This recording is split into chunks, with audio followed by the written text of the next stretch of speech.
ഒന്ന് ഓർത്തിരിക്കും. അടുത്തത് പൗരത്വം കഴിഞ്ഞു കഴിഞ്ഞാൽ മൗലിക അവകാശങ്ങളാണ്. മൗലിക അവകാശം, ഫണ്ടമെന്റൽ റൈറ്റ്സ് എന്ന് പറയും.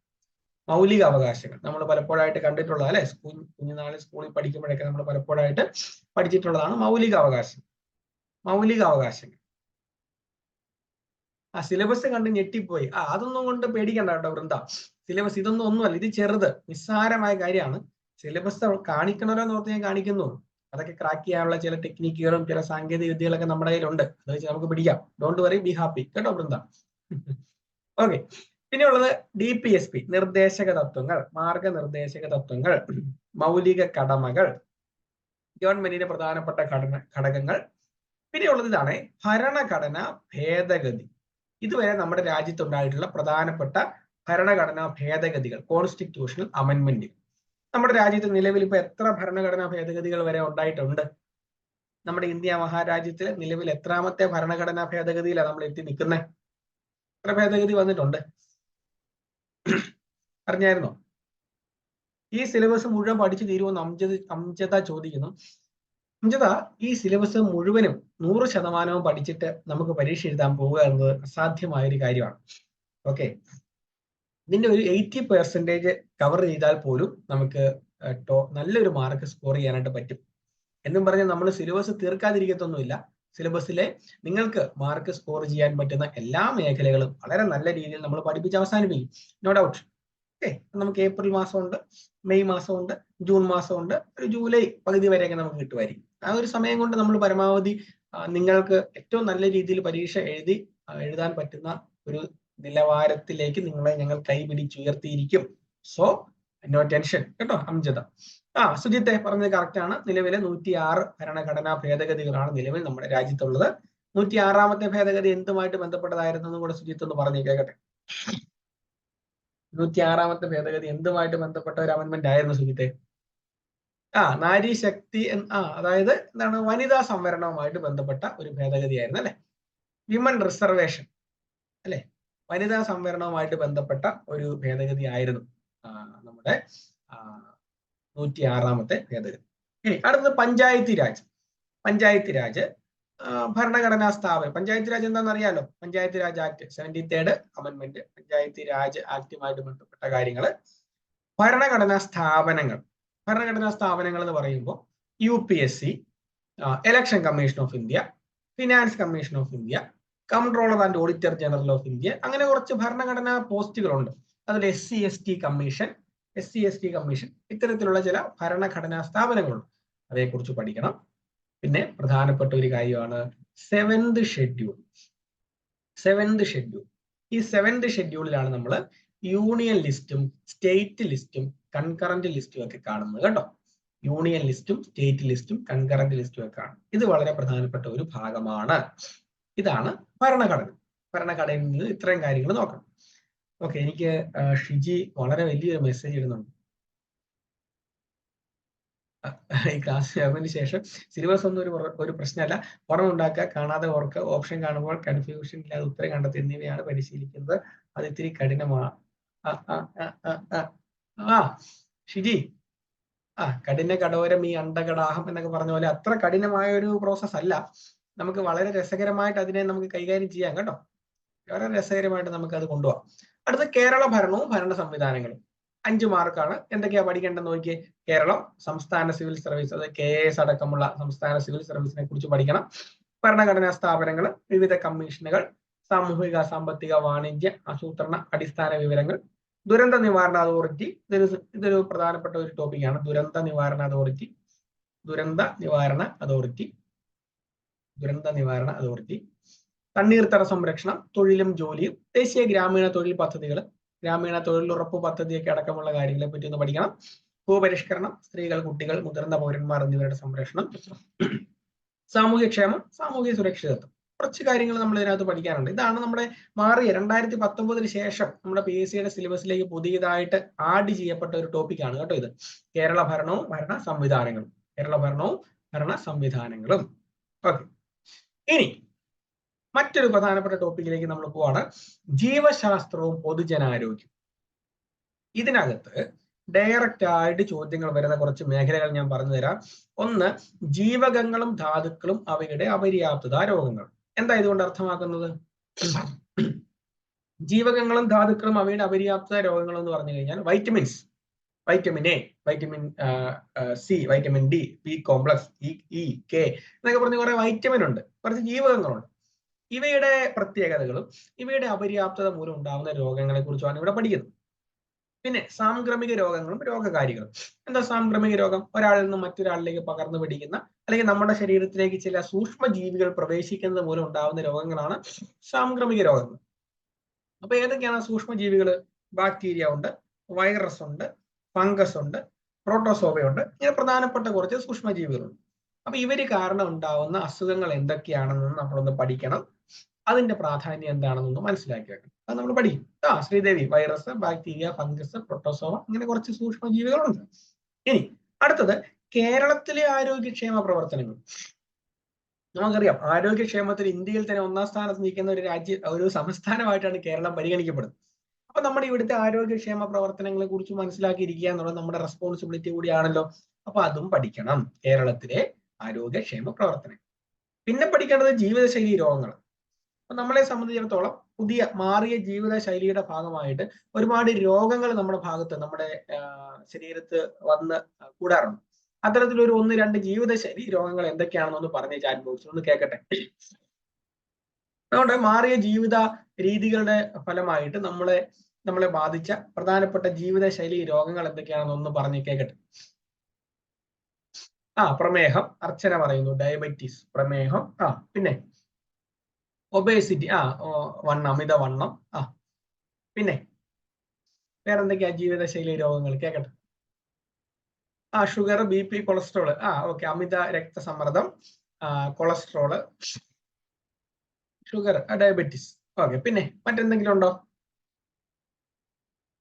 സമീപകാലത്തായിട്ട് ഏറ്റവും കൂടുതൽ ആൾക്കാർ മരിച്ചുകൊണ്ടിരിക്കുന്ന മറ്റൊരു രോഗമുണ്ടല്ലോ, എന്താണ്? പറഞ്ഞുണ്ടോ? ഹൃദയാഘാതം എന്ന് കേട്ടിട്ടുണ്ടോ? ഹൃദയാഘാതം, ഹാർട്ട് അറ്റാക്ക്. അതിന് സ്ട്രോക്ക് എന്ന് കേട്ടിട്ടുണ്ടോ? സ്ട്രോക്ക്, പക്ഷാഘാതം കേട്ടിട്ടുണ്ടോ? സ്ട്രോക്ക്, പക്ഷാഘാതം കേട്ടിട്ടുണ്ട്. Okay, very good. ഇത്തരത്തില് പിന്നെ ക്യാൻസർ, ക്യാൻസറും ജീവിതശൈലിയിൽ വന്ന മാറ്റങ്ങൾ കൊണ്ട് ക്യാൻസർ ഉണ്ടാവാറുണ്ട്. Very good. ഓക്കെ, അപ്പൊ ഇത്തരത്തിലുള്ള ചില ജീവിതശൈലി രോഗങ്ങളെ കുറിച്ച് പഠിക്കണം. പിന്നെ അടിസ്ഥാന ആരോഗ്യ വിജ്ഞാനം, അത് മിസലേനിയസ് ടോപ്പിക്കുകളാണ്. പരിസ്ഥിതി പ്രശ്നങ്ങളും മിസലേനിയസ് ടോപ്പിക്കാണ്. പിന്നെ ഉള്ളത് മനുഷ്യ ശരീരത്തെ കുറിച്ചുള്ള പൊതുവായ അറിവാണ്. ഇത് SCERT കണ്ടന്റ് ആണ്. പാഠപുസ്തകങ്ങളിൽ നിന്ന് വായിച്ച് മനസ്സിലാക്കുക എന്നതുകൊണ്ട് നമുക്ക് മാർക്ക് സ്കോർ ചെയ്യാൻ പറ്റുന്ന ഒരു മേഖലയാണ് മനുഷ്യ ശരീരത്തെ കുറിച്ചുള്ള പൊതുവായ അറിവ്. ഇനി ഈ ഭൗതിക ശാസ്ത്രവും കെമിസ്ട്രി, രസതന്ത്രവും നമുക്ക് സിലബസ് ഡിസ്കസ് ചെയ്തതുകൊണ്ട് കാര്യമില്ല. കാരണം കുറേ കാര്യങ്ങൾ ഈ സിലബസിനകത്ത് പറയുന്നുണ്ട്. പക്ഷെ ആകെ 3 മാർക്കുകൾ. നോക്കിയേ, ചലനം, പ്രകാശം, ശബ്ദം, ബലം, ഗുരുത്വാകർഷണം, താപം, പ്രവൃത്തി, കുറേ കാര്യങ്ങൾ പഠിക്കുന്നുണ്ട്. പക്ഷെ ആകെ 3 മാർക്കിന് ചോദിക്കും.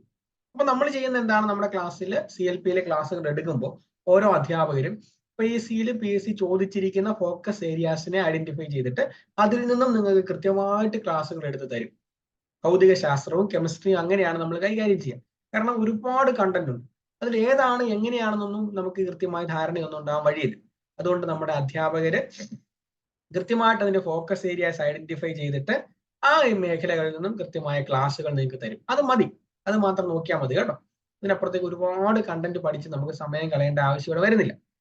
പിന്നെ നമ്മൾ കുറച്ചധികം എഫേർട്ട് ഇട്ട് പഠിക്കുകയും എന്നാൽ ആ പഠിക്കുന്നതിന്റെ അത്രയും മാർക്ക് ഇല്ലാതിരിക്കുകയും ചെയ്യുന്നൊരു മേഖലയാണ് കല, കായികം, സാഹിത്യം, സംസ്കാരം. ആകെ 5 മാർക്കുകൾ, പക്ഷെ കുറച്ചധികം കണ്ടന്റ് പഠിക്കാനുണ്ട്. നോക്കിക്കേ, കല. കേരളത്തിലെ പ്രധാന ദൃശ്യശ്രവ്യ കലകൾ.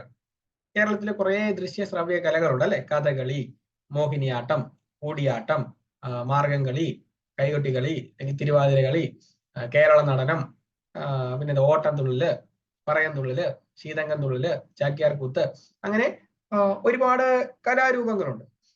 ശീതങ്കൻ തുള്ളൽ, ശ്രീദേവി, ഒരുപാട് കലാരൂപങ്ങളുണ്ട്. ഇവയുമായിട്ട് ബന്ധപ്പെട്ട പ്രശസ്തമായ സ്ഥലങ്ങളെ കുറിച്ച് പഠിക്കണം. ഉദാഹരണത്തിന് തെയ്യങ്ങളുടെ നാട് എന്നറിയപ്പെടുന്ന സ്ഥലം ഏതാണ്? തെയ്യങ്ങളുടെ നാട് എന്നറിയപ്പെടുന്ന സ്ഥലം ഏതാണ്? നമ്മുടെ സ്വന്തം കണ്ണൂർ അല്ലെ, കണ്ണൂരാണ് തെയ്യങ്ങളുടെ നാട് എന്നറിയപ്പെടുന്നത് കണ്ണൂരാണ്. കണ്ണൂർ. അപ്പൊ തെയ്യവുമായിട്ട് ബന്ധപ്പെട്ട് പ്രശസ്തമായ സ്ഥലം ഏതാ? കണ്ണൂരാണ്. കണ്ണൂർ.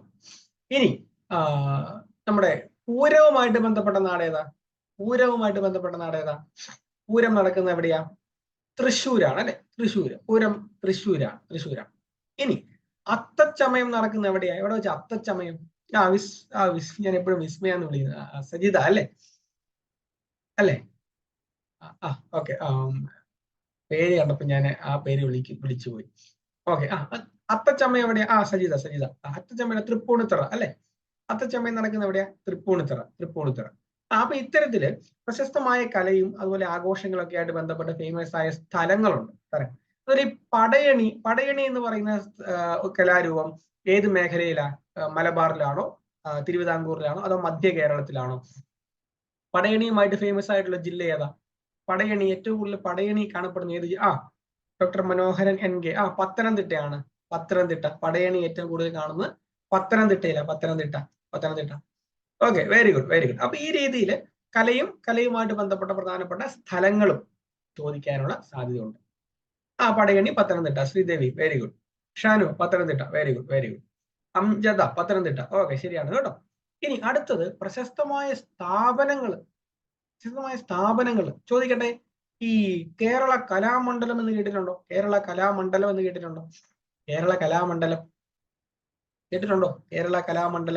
ഉണ്ട്. എവിടെയാ കേരള കലാമണ്ഡലം? എവിടെയാ? കേരള കലാമണ്ഡലം നമ്മുടെ വള്ളത്തോൾ അല്ലെ? വള്ളത്തോൾ നാരായണ മേനോന്റെ നേതൃത്വത്തിൽ ആരംഭിച്ച കേരള കലാമണ്ഡലം ചെറുതുരുത്തിയിലാണ് അല്ലെ? ചെറുതുരുത്തി തൃശ്ശൂർ ജില്ലയിലാണ്. അപ്പൊ അതൊരു പ്രശസ്തമായ ഒരു സ്ഥാപനമാണ് കേരള കലാമണ്ഡലം. വളരെ പ്രശസ്തമാണ്. അപ്പൊ ഇത്തരത്തിൽ ഫേമസ് ആയിട്ടുള്ള സ്ഥാപനങ്ങളെ കുറിച്ച് നമ്മൾ പഠിക്കേണ്ടതുണ്ട്. സ്ഥാപനങ്ങൾ. ഇനി പ്രശസ്തരായ വ്യക്തികൾ, കലാകാരന്മാർ. അപ്പം ഈ വ്യക്തികളും കലാകാരന്മാരും സെപ്പറേറ്റ് ആയിട്ട് പഠിക്കണ്ട, ഒരുമിച്ച് അങ്ങ് പഠിച്ചാൽ മതി. കലയുമായിട്ട് ബന്ധപ്പെട്ട പ്രശസ്തരായ വ്യക്തികളും കലാകാരന്മാരും. ഉദാഹരണത്തിന് കലാമണ്ഡലം ഗോപി ആശാൻ ഏത് കലയുമായിട്ട് ബന്ധപ്പെട്ട് നിൽക്കുന്ന ആളാ? കലാമണ്ഡലം ഗോപി ആശാൻ ഏത് കലയായിരുന്നു? കഥകളി അല്ലെ? കഥകളിയാണ്. അതുപോലെ പലതരത്തിലുള്ള കലാകാരന്മാരുണ്ട്. കലാമണ്ഡലം ഹൈദരാലി ഉണ്ട്. പിന്നെ എന്താണ്? കഥകളി, സോപാന സംഗീതം. ഇനി നർത്തകര്, പ്രധാനപ്പെട്ട മേളക്കാര് എന്താണ്? നമ്മുടെ കഥകളി കലാമണ്ഡലം ഗോപി. നമ്മുടെ മട്ടന്നൂരിനെയും പെരുവനത്തെയും ഒക്കെ നിങ്ങൾ കേട്ടിട്ടുണ്ടല്ലോ അല്ലെ? തൃശ്ശൂർക്കാരൊക്കെ ആണെങ്കിൽ ഈ പേരൊന്നും കേൾക്കാതിരിക്കാൻ നിവൃത്തിയില്ല. മട്ടന്നൂര് കണ്ണൂരുകാരാണെങ്കിൽ മട്ടന്നൂരിനെ പറ്റിയും കേട്ടിട്ടുണ്ടോ അല്ലെ? Okay, very good. തൃശ്ശൂർ പൂരത്തിനൊക്കെ പോയി ചലച്ചിത്ര മേളൊക്കെ നേരിട്ട് കണ്ടിട്ടുള്ള ആൾക്കാർക്ക് ഈ പെരുവനമെന്നും മട്ടന്നൂരിനൊക്കെ പറയുന്നത് ഒരു പുതിയ കാര്യമായിട്ട് തോന്നുന്നില്ല അല്ലെ? തൃശ്ശൂർക്കാരെ അല്ലെ? ശരിയല്ലേ ഞാൻ പറഞ്ഞത്? സജിത തൃശ്ശൂരാണോ? സജിത പെരുവനംകുട്ടന്മാരാര് അല്ലെ? Yes, very. അപ്പൊ ഇത്തരത്തില് തൃശ്ശൂർക്കാരാണ്. Okay, very good. ഓക്കെ, അപ്പോ ഈ പ്രധാനപ്പെട്ട കലാരൂപങ്ങളും അവയുമായിട്ട് ബന്ധപ്പെട്ട ഫേമസ് ആയിട്ടുള്ള കലാകാരന്മാരെ കുറിച്ചൊക്കെ ഓർത്തിരിക്കാൻ നല്ലതാണ്. പിന്നെ പ്രശസ്തരായ എഴുത്തുകാർ. ഈ പ്രശസ്തരായ എഴുത്തുകാർ ഇവിടെ നിൽക്കട്ടെ, തൽക്കാലം ഇവിടെ പെൻഡിങ് നിൽക്കട്ടെ. അത് പഠിക്കാൻ വേറൊരു സ്ഥലം നമ്മൾ കാണുന്നുണ്ട്. അവിടെ നമുക്ക് പ്രശസ്തരായ എഴുത്തുകാരെ പറ്റി പഠിക്കാം. കായികം ഒരുപാട് കണ്ടന്റ് ഉള്ള ഒരു മേഖലയാണ് ഈ കായികം. പക്ഷേ ഇതിനകത്ത് നമ്മൾ എല്ലാം പഠിച്ച സമയം കളയണ്ട. പ്രധാനപ്പെട്ട അവാർഡുകളൊന്ന് പഠിച്ചു വെച്ചേക്കും. പ്രധാനപ്പെട്ട ട്രോഫികളൊന്ന് പഠിച്ചു വെച്ചേക്കും. പ്രധാന കായിക ഇനങ്ങളും പങ്കെടുക്കുന്ന കളിക്കാരുടെ എണ്ണവും ഒന്ന് പഠിച്ചു വെച്ചേക്കും. പിന്നെ പഠിക്കേണ്ടത് കളികളുമായിട്ട് ബന്ധപ്പെട്ട പ്രധാന പദങ്ങൾ 1, 2, 3, 4. ഇത് മസ്റ്റാണ്. ഇത് ഒരിക്കലും ഒഴിവാക്കാതെ പഠിക്കേണ്ട 4 കാര്യങ്ങളാണ്. പ്രധാനപ്പെട്ട അവാർഡുകൾ, പ്രധാനപ്പെട്ട ട്രോഫികൾ, പ്രധാന കായിക ഇനങ്ങളും പങ്കെടുക്കുന്ന കളിക്കാരുടെ എണ്ണവും കളികളുമായി ബന്ധപ്പെട്ട പ്രധാന പദങ്ങളും. ഇത് ഒരു കാരണവശാലും ഒഴിവാക്കാതെ നമ്മൾ പഠിക്കണം. പിന്നെ ഉള്ളത് ഇതാണ് പ്രധാന വേദികൾ, രാജ്യങ്ങൾ. ഒളിമ്പിക്സ്, കഴിഞ്ഞ ഒളിമ്പിക്സ് എവിടെ നടന്നു? വരാനിരിക്കുന്ന ഒളിമ്പിക്സ് എവിടെ നടക്കാൻ പോകുന്നു? ഏഷ്യൻ ഗെയിംസ്, കഴിഞ്ഞ ഏഷ്യൻ ഗെയിംസ് എവിടെ നടന്നു? വരാനിരിക്കുന്ന ഏഷ്യൻ ഗെയിംസ് എവിടെ നടക്കാൻ പോകുന്നു? കോമൺവെൽത്ത് ഗെയിംസ്, കഴിഞ്ഞ കോമൺവെൽത്ത് ഗെയിംസ് എവിടെ നടന്നു? വരാനിരിക്കുന്ന കോമൺവെൽത്ത് ഗെയിംസ് എവിടെ നടക്കാൻ പോകുന്നു? ഇത്തരത്തില് പ്രശസ്തമായ കായിക മാമാങ്കങ്ങളുടെ വേദികൾ എവിടെയാണ്, ഏത് രാജ്യത്താണ് എന്നത് പരമ്പരാഗതമായി PSC ചോദിക്കുന്ന ഒരു ചോദ്യമാണ്. അതുകൊണ്ട് അതുകൂടി നമ്മൾ ഓർത്ത് പഠിച്ച് വെക്കേണ്ടതായിട്ടുണ്ട്. ദെൻ ഏഷ്യൻ ഗെയിംസ് ഒക്കെ വേദികളാണ്. വേദികളെ കുറിച്ചൊക്കെ സാധാരണ ചോദിക്കാറുള്ളൂ. പിന്നെ ഉള്ളത് ഇതാണ് പ്രധാനപ്പെട്ട നേട്ടങ്ങൾ കൈവരിച്ച താരങ്ങൾ. ബൃന്ദ, നോ ഡൗട്ട്, ഞാൻ പറഞ്ഞല്ലോ നമ്മൾ ഈ സിലബസ് എക്സ്പ്ലെയിൻ ചെയ്തതിനു ശേഷം നിങ്ങളുടെ ടെലിഗ്രാം ഗ്രൂപ്പിലേക്ക് ഈ സിലബസ് ഞാൻ ഷെയർ ചെയ്യും കേട്ടോ. സിലബസ് ഞാൻ ഷെയർ ചെയ്യും, നോ ഇഷ്യൂസ്. ഓക്കെ, എന്താണ് പ്രധാനപ്പെട്ട നേട്ടങ്ങൾ കൈവരിച്ച കായിക താരങ്ങളെ കുറിച്ച്? ഇപ്പൊ ഇന്ത്യക്ക് വേണ്ടി ആദ്യമായിട്ട് ഒളിമ്പിക്സിൽ സ്വർണ്ണ മെഡൽ നേടിയത് ആര്? അല്ലെങ്കിൽ ഇന്ത്യക്ക് വേണ്ടി ആദ്യമായിട്ട് ഒളിമ്പിക്സിൽ ഒരു മെഡൽ നേടിയത് ആര്? അല്ലെങ്കിൽ കേരളത്തിൽ നിന്ന് ആദ്യമായിട്ട് ഏഷ്യൻ ഗെയിംസിലും ഒളിമ്പിക്സിലും ഒക്കെ പങ്കെടുത്തവരാര്? അപ്പം പ്രധാനമായിട്ട് നേട്ടങ്ങൾ കൈവരിച്ച താരങ്ങളെ പറ്റി ചോദ്യങ്ങൾ വരാൻ സാധ്യതയുണ്ട്. ആ മേഖല കൂടി നമുക്കൊന്ന് പഠിക്കണം കേട്ടോ. പിന്നെ ഓരോ രാജ്യത്തിന്റെയും ദേശീയ കായിക ഇനങ്ങൾ, വിനോദങ്ങൾ മുതലായിട്ടുള്ള ഇത് ബേസിക് ഫാക്റ്റ് ആണ്. അതുകൂടി ഒന്ന് മനസ്സിലാക്കി വെക്കാനായിട്ട് നമുക്ക് ശ്രമിക്കാം. ഇനി സാഹിത്യം. ഇതിൽ ആദ്യത്തെ 1, 2 തൽക്കാലം സ്കിപ്പ് ചെയ്തേക്കുക. അത് കുറച്ച് എന്താണ് ലിറ്റററി ആയിട്ടുള്ള കുറച്ച് ഡീപ്പായിട്ടുള്ള കാര്യമാണ്. കേരളത്തിലെ പ്രധാന സാഹിത്യ പ്രസ്ഥാനങ്ങൾ, ആദ്യ കൃതികൾ, ഓരോ പ്രസ്ഥാനത്തിലെയും പ്രധാന കൃതികൾ, അവയുടെ കർത്താക്കളും തൽക്കാലം ഒന്ന് അവിടെ പെൻഡിങ് വെക്കുക. നമുക്ക് ഡീൽ ചെയ്യാനുള്ള പ്രധാനപ്പെട്ട മേഖലകൾ ഇതാണ്: എഴുത്തുകാർ, തൂലികാനാമങ്ങൾ, അപരനാമങ്ങൾ.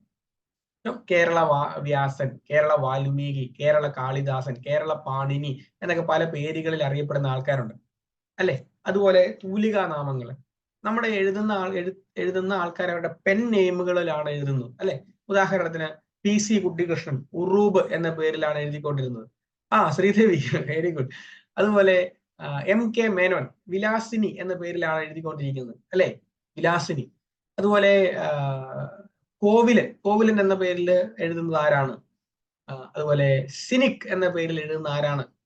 സൈക്കോ എന്ന പേരിൽ എഴുതുന്ന ആരാണ്? പാറപ്പുറത്ത് എന്ന പേരിൽ എഴുതുന്ന ആരാണ്? അങ്ങനെ പല സഞ്ജയൻ എന്ന പേരിൽ എഴുതുന്ന ആരാണ്? അങ്ങനെ ഓരോരുത്തരുടെയും തൂലികാ നാമങ്ങളും VV അയ്യപ്പൻ, ഓരോരുത്തരുടെയും തൂലികാ നാമങ്ങളും അവരുടെ യഥാർത്ഥ പേരുകളും ഒന്ന് പഠിച്ചു വെക്കുന്നത് വളരെ നല്ലതാണ് എന്നോർക്കുക. Sreedevi, okay, very good. ഇനി കഥാപാത്രങ്ങൾ, കൃതികൾ. ഇതിനകത്ത് ഒരു ചോദ്യം ഉറപ്പായിട്ടുണ്ടാവും. കഥാപാത്രങ്ങൾ, കൃതികൾ. പ്രധാനപ്പെട്ട കഥാപാത്രങ്ങളും അവർ ഏത് കൃതിയിലാണ് നമ്മൾ വായിക്കുന്നത്? ഉദാഹരണം അപ്പുക്കിളി എന്ന് പറയുന്ന ഒരു കഥാപാത്രത്തെ നമ്മൾ ഏത് കൃതിയിലാണ് വായിക്കുന്നത്? അപ്പുക്കിളി എന്ന് പറയുന്ന ഒരു കഥാപാത്രത്തെ നമ്മൾ ഏത് കൃതിയിലാണ് വായിക്കുന്നത്? അപ്പുക്കിളി ഏത് കൃതിയിലാണ്? ആരെങ്കിലും വായിച്ചിട്ടുണ്ടോ?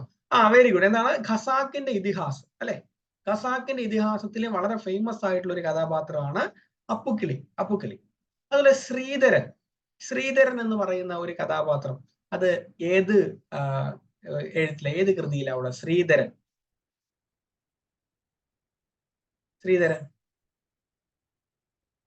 ഉണ്ടോ? ഏത് കൃതിയിലാണ് നിങ്ങൾ കേട്ടിട്ടുള്ള ശ്രീധരൻ എന്ന് പറയുന്ന കഥാപാത്രം? ദിവ്യ പ്രകാശ്, വെരി ഗുഡ്. എന്താണ്? ഒരു ദേശത്തിന്റെ കഥ അല്ലെ, ഒരു ദേശത്തിന്റെ കഥ. SK പൊറ്റക്കാടിന്റെ ഒരു ദേശത്തിന്റെ കഥ എന്നുള്ളതാണ് ശ്രീധരൻ, ഒരു ദേശത്തിന്റെ കഥ. അതുപോലെ മജീദിനെയും സുഹറയും നിങ്ങൾ എവിടെയാ കാണുന്നത്? മജീദും സുഹറയും എവിടെയാ കാണുന്നത്? മജീദും സുഹറയും ഏത് കൃതിയിലാണ് കാണുന്നത്? ബഷീറിന്റെ ഏത് കൃതിയിലാണ് കാണുന്നത്? ബാല്യകാല സഖി അല്ലെ, ബാല്യകാല സഖി. മജീദിനെയും സുഹറയും നമ്മൾ കാണുന്നത് ബാല്യകാല സഖിയിലാണ്. അപ്പൊ ഇത്തരത്തില് പ്രധാനപ്പെട്ട കഥാപാത്രങ്ങളും അത് ഏത് കൃതിയിലാണെന്നും ഒന്ന് ഓർത്തിരിക്കണം അല്ലെ, ബാല്യകാല സഖി. ഇനി അടുത്തത് പ്രശസ്തമായ വരികളാണ്. ഇനിയും മരിക്കാത്ത ഭൂമി, നിന്റെ ആസന്ന മൃതിയിൽ നിനക്ക് ആത്മശാന്തി എന്നാരാ എഴുതിയത്? എഴുതിയത് ആരാ? ONV കുറുപ്പിന്റെ വളരെ ഫേമസ് ആയിട്ടുള്ള വരികളാണ്. ഇനിയും മരിക്കാത്ത ഭൂമി, നിന്റെ ആസന്ന മൃതിയിൽ നിനക്ക് ആത്മശാന്തി അല്ലെ. നമ്മുടെ ONV കുറുപ്പിന്റെ ഭൂമിക്കൊരു ചരമഗീതം. ഇനി ഒരു പാട്ട് പിന്നെയും പാടി നോക്കുന്നതാ ചിറകൊടിഞ്ഞുള്ളൊരാ കാട്ടുപക്ഷി അല്ലെ. ഈ വരികൾ എഴുതിയിരിക്കുന്ന ആരാണ്? ഒരു പാട്ട് പിന്നെയും പാടി നോക്കുന്ന ചിറകൊടിഞ്ഞുള്ളൊരാ കാട്ടുപക്ഷി, മഴുതിന്ന മാമരക്കൊമ്പിൽ തനിച്ചിരുന്ന് ഒടിയാ ചിറക് ചെറുതിളക്കി എന്നൊരു കവിതയുണ്ട്. സുഗതകുമാരി പ്രശസ്തമായ വരികൾ. ഇനി ഇതാണ്: കപട ലോകത്തിൽ ആത്മാർത്ഥമായൊരു ഹൃദയം ഉണ്ടായിപ്പോയതാണ് പരാജയം എന്ന് പറഞ്ഞത് ആരാണ്?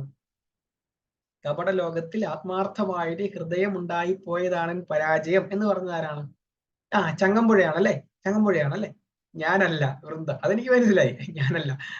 ചങ്ങമ്പുഴയാണ് പറഞ്ഞത് കപട ലോകത്തിൽ ആത്മാർത്ഥമായൊരു ഹൃദയം ഉണ്ടായിപ്പോയതാണ് പരാജയം എന്ന് പറഞ്ഞ ചങ്ങമ്പുഴയാണ് അല്ലെ. അപ്പൊ ഈ രീതിയിൽ പ്രശസ്തമായ വരികള്, പ്രശസ്തമായ കോട്ടുകൾ ഇതാരാണ് പറഞ്ഞത് എന്നൊരു പക്ഷേ PC ചോദിച്ചേക്കാം. ഓക്കെ, ഓക്കെ, എന്താണ് ബൃന്ദ, അത്രയ്ക്ക് ആത്മാർത്ഥമായ ഹൃദയമല്ലേ ബൃന്ദയ്ക്കുള്ളത്? ഓക്കെ. പിന്നെ മലയാള പത്രപ്രവർത്തനത്തിന്റെ ആരംഭം, പ്രധാനപ്പെട്ട പത്രങ്ങളും പത്രാധിപർമാര്, പ്രധാനപ്പെട്ട അവാർഡുകൾ. എല്ലാ പരീക്ഷയ്ക്കും ഒരു ചോദ്യമുണ്ട്. Odakkuzhal award, Ezhuthachan award, Jnanpith award. Sridevi, കപട ലോകത്തിൽ ആത്മാർത്ഥമായ ഹൃദയം ഉണ്ടായപ്പോഴാണ് പരാജയം ചങ്ങമ്പുഴ. ശ്രീദേവി ടൈപ്പ് ചെയ്ത് അതെ പറഞ്ഞ കാര്യങ്ങൾ എനിക്ക് ടൈപ്പ് ചെയ്ത് തരികയാണ് അല്ലേ? സന്തോഷം സന്തോഷം സന്തോഷം, നല്ലതാണ് കേട്ടോ. അപ്പൊ എനിക്ക് ഒന്ന് ഇടയ്ക്കിടയ്ക്ക് ഒന്ന് അപ്ഡേറ്റ് ചെയ്യാനും പറ്റുമല്ലോ Sridevi, thank you.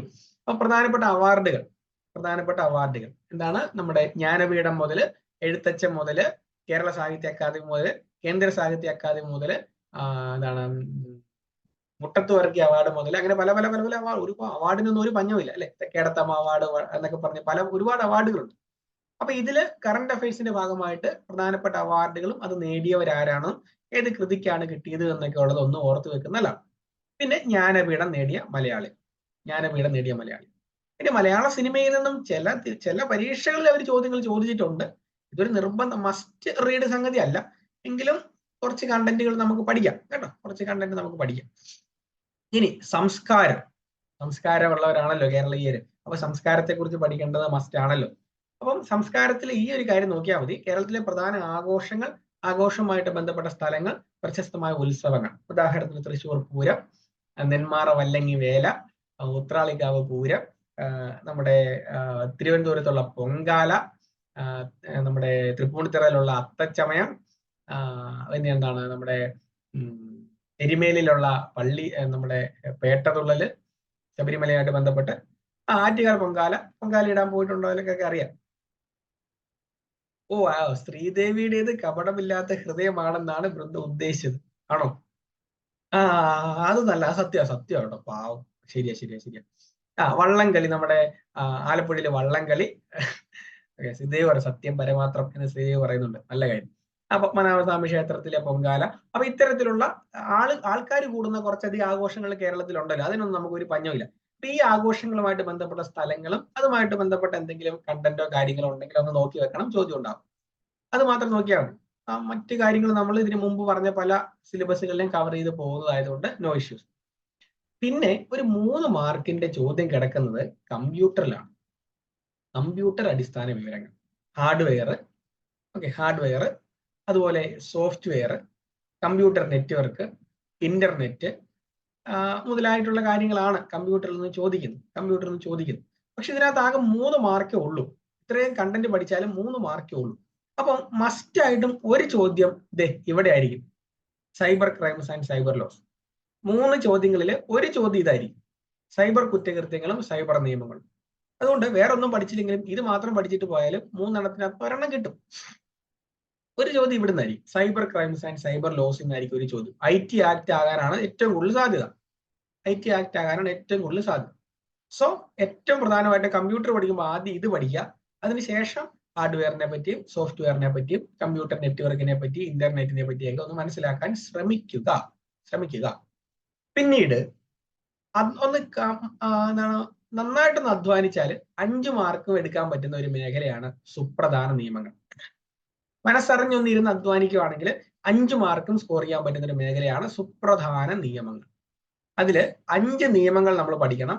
Right to information act, വിവരാവകാശ നിയമം. പ്രൊട്ടക്ഷൻ ഓഫ് കൺസ്യൂമർ റൈറ്റ്, ഉപഭോക്തൃ സംരക്ഷണ നിയമം. Law for the protection of vulnerable section, അതായത് SC/ST ആക്ട്. അടുത്തായിട്ട് domestic violence act, protection and safeguarding of women from domestic violence act. POCSO, protection of safeguard for children, POCSO act. ഇങ്ങനെ 5 ആക്ടുകൾ പഠിച്ചു കഴിഞ്ഞാൽ 5 ചോദ്യത്തിനുള്ള ഉത്തരവായി. RTI, right to information, protection of consumer, SC/ST act, domestic violence act, POCSO act. ഇങ്ങനെ 5 ആക്ടുകൾ പഠിച്ചു കഴിഞ്ഞാൽ 5 മാർക്കായി. ഡയറക്റ്റ് ആയിട്ട് അതിനകത്ത് ചോദ്യം ചോദിക്കുകയും ചെയ്യും, 5 മാർക്ക്. പിന്നെ നമ്മൾ കുറച്ചധികം എഫേർട്ട് ഇട്ട് പഠിക്കേണ്ട ഒരു മേഖലയാണ് ആനുകാലിക വിഷയങ്ങൾ. ഇതിനകത്ത് 20 മാർക്കുണ്ട്. പക്ഷെ നിങ്ങൾ ഒരു തരത്തിലും ടെൻഷൻ അടിക്കണ്ട. PSC ടോക്സിന്റെ കറന്റ് അഫയേഴ്സ് പഞ്ച് എന്ന് പറയുന്ന ഒരു കമ്പൈലേഷൻ, അതായത് മന്ത്ലി അല്ലെങ്കിൽ ഓരോ ദിവസത്തെയും കറന്റ് അഫയേഴ്സിനെ കൃത്യമായി സോർട്ട് ചെയ്ത് നിങ്ങളുടെ കയ്യിലേക്ക് എത്തിക്കുന്ന ഒരു മാസ്റ്റർ നോട്ടാണ് കറന്റ് അഫയേഴ്സ് മാസ്റ്റർ പഞ്ച്. ഈ ഒരു സംഗതി മാത്രം പഠിച്ച് റിവൈസ് ചെയ്താലും ഈ 20 മാർക്ക് നിങ്ങൾക്ക് സ്കോർ ചെയ്യാൻ പറ്റും. അതുകൊണ്ട് ആ കാര്യം ഓർത്ത് നിങ്ങൾ കറന്റ് അഫയേഴ്സിനെ പറ്റി ഓർത്ത് നിങ്ങൾ ടെൻഷൻ അടിക്കേണ്ട. കൃത്യമായ ക്ലാസ്സുകളും നോട്ടുകളും നിങ്ങൾക്ക് ലഭ്യമാവുന്നതായിരിക്കും. ഓക്കെ, ഇനി ഓക്കെ ശ്രീദേവി, ഓക്കെ. തുടർന്ന് അങ്ങോട്ട് നിങ്ങൾ കാണാൻ പോകുന്നത് കേരള PSCയുടെ പരമ്പരാഗത മേഖലകളാണ്. ഗണിതം. ഓക്കെ, കേരള PSCയുടെ പരമ്പരാഗത മേഖലകളാണ് ഗണിതം, സംഖ്യകളും അടിസ്ഥാന ക്രിയകളും, ഭിന്നസംഖ്യ, ശതമാനം, ലാഭം നഷ്ടം, പലിശ, കൂട്ടുപലിശ, അംശബന്ധം, സമയം ദൂരം, സമയം പ്രവൃത്തി, ശരാശരി, കൃത്യംഗം, ജാമിതീയ രൂപങ്ങൾ, അളവ്, പ്രോഗ്രഷൻ, എല്ലാ PSC പരീക്ഷയ്ക്കുള്ള മാത്സിന്റെ സിലബസാണ്. ഇനി മെന്റൽ എബിലിറ്റി, ശ്രേണികൾ, ഗണിത ചിഹ്നങ്ങൾ, സ്ഥാനനിർണയം, സമാന ബന്ധം, ഒറ്റയാനെ കണ്ടെത്തുക, സംഖ്യാവലോകനം, കോഡിങ് ഡീകോഡിങ്, കുടുംബ ബന്ധങ്ങളുടെ ചോദ്യമൊക്കെ നിങ്ങൾ കണ്ടിട്ടുണ്ടായിരിക്കും. ഒരാളെ നോക്കി എന്താണ് ഇതെന്റെ അച്ഛന്റെ അമ്മയുടെ ഇളയ മകന്റെ കൂട്ടുകാരന്റെ ഫ്രണ്ട് ആണെന്ന് പറഞ്ഞു. അങ്ങനെയാണെങ്കിൽ പറഞ്ഞയാളും കണ്ടയാളും തമ്മിലുള്ള ബന്ധം എന്താണ് എന്നൊക്കെയുള്ള ചോദ്യങ്ങൾ. കറന്റ് അഫയേഴ്സ് 2023 മുതലുള്ളതാണോ ഉണ്ടാവുക? ഓഫ് കോഴ്സ്, തീർച്ചയായിട്ടും. 2023 ജനുവരി മുതൽ 2024 പരീക്ഷ എഴുതുന്നതിന് തലയാഴ്ച വരെയുള്ള കറന്റ് അഫയേഴ്സ് നമുക്ക് തരാം. നോ ഇഷ്യൂസ് കേട്ടോ. ദിവ്യ പ്രകാശ് പൊട്ടിച്ചിരിക്കുന്നു, സന്തോഷം. പിന്നെ ദിശാവബോധം. ഒരാള് 10 മീറ്റർ വടക്കോട്ട് പോയി, അതിനുശേഷം 10 മീറ്റർ തെക്കോട്ട് പോയി, അതിനുശേഷം 15 മീറ്റർ കിഴക്കോട്ട് പോയി, അതിനുശേഷം 20 മീറ്റർ പടിഞ്ഞാറോട്ട് പോയി, അതിനുശേഷം അയാള് തിരിച്ച് വീട്ടിലേക്ക് എത്താനായിട്ട് ഏറ്റവും കുറഞ്ഞ ദൂരം ഏതായിരിക്കും എന്നൊക്കെയുള്ള ചോദ്യങ്ങൾ. അത്തരത്തിലുള്ള ദിശാവബോധ ചോദ്യങ്ങൾ ചോദിക്കാം. ക്ലോക്കിലെ സമയവുമായിട്ട് ബന്ധപ്പെട്ട ചോദ്യം ചോദിക്കാം. ക്ലോക്കിലെ പ്രതിബിംബവുമായിട്ട് അല്ലെങ്കിൽ ക്ലോക്കിലെ റിഫ്ലക്ഷനുമായിട്ട് ബന്ധപ്പെട്ട ചോദ്യങ്ങൾ ചോദിക്കാം. ശ്രീദേവി, അതൊക്കെ ഒരു വിഷയമില്ല കേട്ടോ. ഈ ഡയറക്ഷനൊക്കെ വളരെ നിസ്സാരമാണ്, സിമ്പിളാണ്. അതൊക്കെ നമുക്ക് സെറ്റ് ആയിട്ട് എടുക്കാം. അയാൾ വീട്ടിലെത്താൻ ചില ആൾക്കാരുടെ ഉത്തരം കണ്ടു കഴിഞ്ഞാൽ അയാൾ ഒരിക്കലും വീട്ടിലെത്തില്ല എന്നുള്ള കാര്യം നമുക്ക് മനസ്സിലാവും. ചില ആൾക്കാരുടെ ഉത്തരം കണ്ടു കഴിഞ്ഞാൽ ഇതിലും ഭേദം അയാൾ അവിടെ തന്നെ നിൽക്കുന്നതായിരുന്നു എന്നൊക്കെ നമുക്ക് തോന്നിപ്പോകും. എനിവേ, നമുക്ക് നോക്കാം. ഇനി കലണ്ടറുമായിട്ടുള്ള ബന്ധപ്പെട്ട ചോദ്യങ്ങൾ. ഇതെല്ലാം PSC പരീക്ഷയുടെ സ്ഥിരം മാത്സിന്റെ സിലബസ് ആണ്. അതുകൊണ്ട് അത് പഠിക്കാതെ നമുക്ക് നിവൃത്തിയില്ല. പഠിപ്പിക്കും കേട്ടോ. നമ്മുടെ മാത്സിന്റെ സാർ നല്ല കിഡിലോസ്കിയാണ്. അതുകൊണ്ട് സാർ അത് വളരെ ഡീറ്റെയിൽ ആയിട്ട് കൃത്യമായിട്ട് പഠിപ്പിച്ചോളൂ. പിന്നെ ഉള്ളതാണ് ഇംഗ്ലീഷ് ഗ്രാമർ. അപ്പൊ ഇംഗ്ലീഷ് ഗ്രാമർ പഠിക്കുമ്പോൾ നിങ്ങൾ ആദ്യം മനസ്സിലാക്കേണ്ടത്, നിങ്ങൾ ഒരു ഇംഗ്ലീഷ് പ്രൊഫസർ ആകാൻ വേണ്ടി അല്ല ഇംഗ്ലീഷ് പഠിക്കുന്നത്. ഒരു ഇംഗ്ലീഷ് പ്രൊഫസർ ആകാൻ വേണ്ടി അല്ല നിങ്ങൾ ഇംഗ്ലീഷ് പഠിക്കുന്നത്. LDC പരീക്ഷയ്ക്ക് 10 മാർക്കിന്റെ ഇംഗ്ലീഷിൽ 10 മാർക്ക് എങ്ങനെ സ്കോർ ചെയ്യാം? അല്ലെങ്കിൽ കുറഞ്ഞത് ഒരു 8 മാർക്ക് അല്ലെങ്കിൽ എങ്കിലും, 2 മാർക്കിന് 2 ചോദ്യം PSC ഡിലീറ്റ് ചെയ്തെങ്കിൽ പോട്ടെ, കുറഞ്ഞത് ഒരു 8 മാർക്ക് എങ്കിലും എങ്ങനെ ഇംഗ്ലീഷിനും എന്നെ കൊണ്ട് സ്കോർ ചെയ്യാൻ പറ്റും, അതിന് ഞാൻ എന്തൊക്കെ ചെയ്യണം എന്ന് മാത്രം നിങ്ങൾ ചിന്തിക്കാവൂ. അല്ലാതെ എനിക്ക് എങ്ങനെ ഒരു ഇംഗ്ലീഷ് പ്രൊഫസർ ആവാം, അല്ലെങ്കിൽ ഗ്രാമറിൽ എങ്ങനെ എനിക്ക് അഗ്രഗണ്യനാവാം, നാളെ തന്നെ ശശി തരൂർജിയുമായിട്ട് എങ്ങനെ ഒരു കോമ്പറ്റീഷൻ വെച്ച് അദ്ദേഹത്തെ തോൽപ്പിക്കാം എന്നൊന്നും ഒരിക്കലും ഇംഗ്ലീഷ് പഠിക്കുമ്പോൾ നിങ്ങൾ ചിന്തിക്കരുത്. 10 മാർക്കെങ്കിൽ 10 മാർക്ക്, 9 എങ്കിൽ 9, പരമാവധി എത്ര മാർക്ക് ഇംഗ്ലീഷിൽ എനിക്ക് സ്കോർ ചെയ്യാൻ പറ്റും, അതിന് ഞാൻ എന്തൊക്കെ ചെയ്യണം എന്ന് മാത്രമേ നിങ്ങൾ ഇംഗ്ലീഷ് പഠിക്കുമ്പോൾ ചിന്തിക്കാവൂ. ഓക്കെ, പ്രധാനമായിട്ടും പാർട്സ് ഓഫ് സ്പീച്ച്, കോൺകോഡ്, അതാണ് agreement of subject and verb, concord, article, അതുപോലെ question tag, preposition, reporter speech, active and passive voice, correction of sentences. ഇതൊക്കെയാണ് പ്രധാനമായിട്ടും ഗ്രാമറിൽ നിന്നും PSC ചോദിച്ച് കണ്ടിട്ടുള്ള ചോദ്യങ്ങൾ. പിന്നെ ടെൻസുമായിട്ട് ബന്ധപ്പെട്ട ഒരു ചോദ്യം ഒരു പക്ഷേ ചോദിക്കാനുള്ള സാധ്യതയുണ്ട്. ഓക്കെ, ഇനി വൊക്കാബുലറി കുറച്ച് വർക്ക് ചെയ്യേണ്ട ഒരു ഭാഗമാണ്. സിംഗുലർ പ്ലൂറൽ, ഒരു വാക്കിന്റെ സിംഗുലർ പ്ലൂറൽ, അതുപോലെ സിനണിംസ് ആൻഡ് ആന്റണിംസ്, ഫ്രേസൽ വെർബുകൾ, വൺ വേർഡ് സബ്സ്റ്റിറ്റ്യൂഷനുകൾ, ഇഡിയംസ്, സ്പെല്ലിംഗ് ടെസ്റ്റ്, വാക്ക് സ്പെല്ലിംഗ് ശരിയായ സ്പെല്ലിംഗ് ഏതാണെന്ന് ഒരു പക്ഷേ ചോദിച്ചേക്കാം. ഇതൊക്കെയാണ് കൂടുതലും വൊക്കാബുലറിയിൽ നിന്നും ചോദിക്കുന്ന ചോദ്യങ്ങൾ. നമുക്ക് പഠിക്കാം കേട്ടോ. നമ്മൾ കൃത്യമായിട്ട് ഗ്രാമർ നമ്മൾ കൃത്യമായിട്ട് കവർ ചെയ്യും. വൊക്കാബുലറിയുടെ കൃത്യമായ നോട്ടുകളിലൂടെ നമുക്ക് അത് പഠിച്ചെടുക്കാവുന്ന വിഷയമില്ല. വൊക്കാബുലറി ഒക്കെ നമുക്ക് സെൽഫ് എഫേർട്ട് ഇട്ട് പഠിക്കാൻ പറ്റുന്ന മേഖലയാണ് വൊക്കാബുലറി. കാരണം സിംഗുലർ പ്ലൂറൽ കൃത്യമായിട്ടുള്ള ലിസ്റ്റുകൾ നമ്മുടെ കയ്യിലുണ്ടാവും. അതെടുത്തൊന്ന് വായിച്ചു നോക്കുക. സിനോണിംസ്, ആന്റോണിംസ്, ഇത് കൃത്യമായിട്ട് ഒരു ഫിക്സഡ് മേഖല ഉണ്ട് PSC ചോദിക്കുന്നത്. ആ മേഖലയെ പറ്റി ഒന്ന് അറിഞ്ഞങ്ങ് പഠിച്ചാൽ മതി. അതിനൊരു വൊക്കാബുലറിക്ക് നമുക്ക് ചെയ്യാൻ പറ്റുന്നൊരു കാര്യം പരമാവധി പ്രീവിയസ് ഇയർ ക്വസ്റ്റ്യൻസ് റെഫർ ചെയ്യുക എന്നുള്ളതാണ്. വൊക്കാബുലറിയിൽ മാർക്ക് അടിക്കാൻ വേണ്ടി നമുക്ക് ചെയ്യാൻ പറ്റുന്ന കാര്യം മാക്സിമം മുൻവർഷ ചോദ്യങ്ങൾ മനസ്സിലാക്കുക എന്നുള്ളതാണ്. അത് ഞാൻ പറഞ്ഞുതരാം കേട്ടോ, എങ്ങനെയാണ് ചെയ്യേണ്ടതെന്നുള്ളത് പറഞ്ഞുതരാം. ഇനി മലയാളത്തിനകത്ത് ഏറ്റവും കൂടുതൽ ചോദ്യങ്ങൾ വരുന്നത് പദശുദ്ധി, വാക്യശുദ്ധി, പരിഭാഷ, ഒറ്റപ്പദം, പര്യായം, ശൈലികൾ, പഴഞ്ചൊല്ലുകൾ, ചേർത്തെഴുതുക, സ്ത്രീലിംഗം, പുല്ലിംഗം, സ്ത്രീലിംഗം, പുല്ലിംഗം, ഈ മേഖലകളിൽ നിന്നാണ് കൂടുതലായിട്ടും PSC ചോദിക്കുന്നത്. മലയാളം സിമ്പിൾ ആട്ടോ, കുറച്ചുകൂടെ സിമ്പിൾ. അത്യാവശ്യം ഒന്ന് ഫോളോ ചെയ്യുന്ന ഒരാൾക്ക് വളരെ നിസ്സാരമായിട്ട് ഈ 10 ചോദ്യത്തിൽ ഒരു 8 ശരിയാക്കാൻ പറ്റും. അതിന് പ്രത്യേകം പഠിക്കുക പോലും വേണം. അത്യാവശ്യം മലയാളികൾ എന്നുള്ള രീതിയിൽ നമുക്ക് ഒരു 7 മുതൽ 8 വരെ ചോദ്യങ്ങൾ എന്താണെങ്കിലും ശരിയാക്കാനായിട്ട് പറ്റും. ഓക്കെ, അപ്പൊ ഈ ഒരു രീതിയിലാണ് നമ്മുടെ സിലബസ് കിടക്കുന്നത്. എന്ത് തോന്നുന്നു കണ്ടിട്ട്? എന്താണ് നിങ്ങളുടെ അഭിപ്രായം കണ്ടിട്ട്?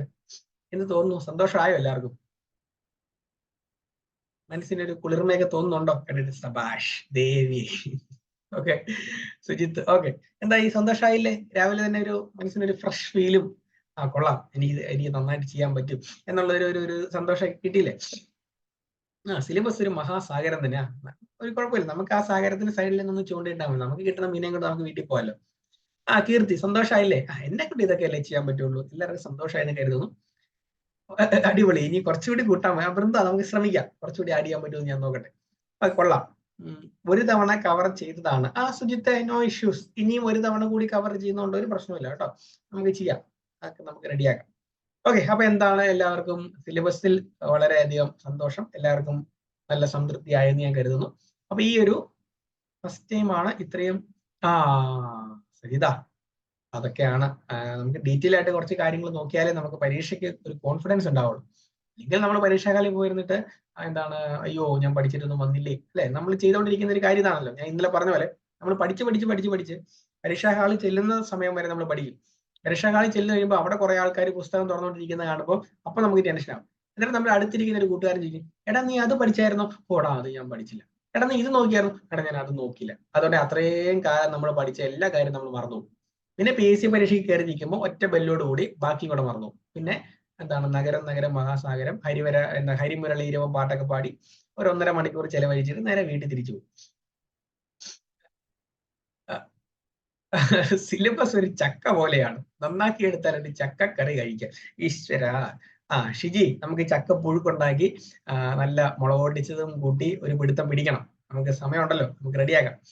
Okay, big syllabus short time. നമ്മൾ ഈ സിലബസിനെ നമ്മൾ ഒന്ന് ഫോക്കസ് ആയിട്ടുള്ള രീതിയിലേക്ക് ഒന്ന് ഷോർട്ടൻ ചെയ്യും ഹരിലാലെ, പേടിക്കണ്ട കേട്ടോ.